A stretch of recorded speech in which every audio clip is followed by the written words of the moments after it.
Hannah from Dreambakes. I am back again, and thank you so much for the response to the vegan chocolate concrete video that I made. The amount of people who have made it and tagged us in it, like, they all looked incredible, so well done. Like, they looked absolutely delicious, and I hope you enjoyed them. So the next video that I'm going to do, as you can see from the title, is mini egg cookies. So what you need to do is get your aprons on, hands really, really clean, all your bowls really clean, utensils really clean, and we can get going. So a few more ingredients this time. So we have butter, caster sugar, gluten-free self-raising flour, cocoa, mini eggs, and 1 egg. So while these are gluten-free, please feel free to use whatever flour you've got lying around, as long as it's self-raising. So first things first is to cream your butter and your sugar. And in case you're not sure what that means, it means mixing them together until it's light and fluffy, and you kind of press it against the side of the bowl. And then add in your egg, and you might find it's a little bit difficult to mix, so add in just a spoonful of flour and it'll give something more for it to grip to. And then add in your dry ingredients. So you've got your self-raising flour, gluten-free or none, and your cocoa.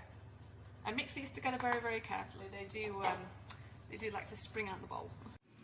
So this is what we've got, and I think this is a little bit dry, so I'm just going to add a little splash of milk. And the texture that we're looking for is soft, ever so slightly tacky, but not sticky. Now this is a good bit. So you need to pop in your mini eggs. So all I've done is I've chopped them up. I'll do a close-up so you can see them. But basically, put in as few or as many mini eggs as you like.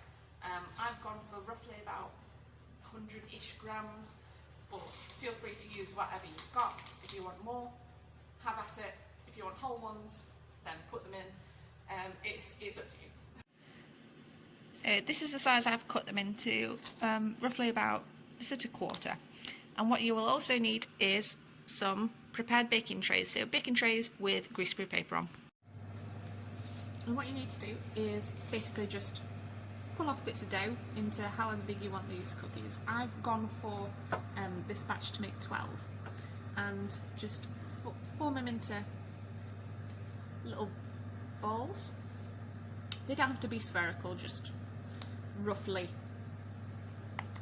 the right shape, and then flatten them down and pop them on your baking tray, and they're ready to go in the oven. So I've got like a little bowl of water here, and if you just keep dipping your fingers in and kind of going like that, it'll stop the dough sticking to your hands. The larger you make your cookies, the further apart you're going to have to put them on your baking tray. So if you're not sure how far apart you should put them further apart than you think, because cookies always spread, and even though it is nice to have a mat of cookie, if you're wanting to maybe freeze them or have them for later in the week, probably not the best idea. And by the way, these freeze incredibly well, so you can either put the entire dough in the freezer, or you can cook them and then freeze them for another time. And once you've washed off your hands, put them in the oven, a preheated oven, 170, and bake for about 10 to 12 minutes. There we go, look at these beauties. So when they're risen and they sort of have cracks in them, that is when they're done. Don't overbake them or they will be hard. They will still be very tasty, but with a cookie you want it a bit soft in the middle. So there we go, really simple, really easy, loads of fun to do for yourself and the kids. I forgot to say, if you are not sure about your knife skills, then, or you're a child, then please get a responsible adult, not that there are many of us around, to cut up your mini eggs. If you want the recipe, it's on our website, dreambakes.co.uk/bake-along videos. I will attach the link in the description. And we're selling baking kits for these as well, so again, it'll be on the same page, so just click the PayPal button, and if you do buy it, then please feel free to share, tag us in, and I can't wait to try one of these. If baking isn't your thing, then I'm going to be selling these as well for the next sort of 2 days, so just send us a direct message and I can get those delivered to you ASAP. Thank you for watching, see you in the next one. See ya!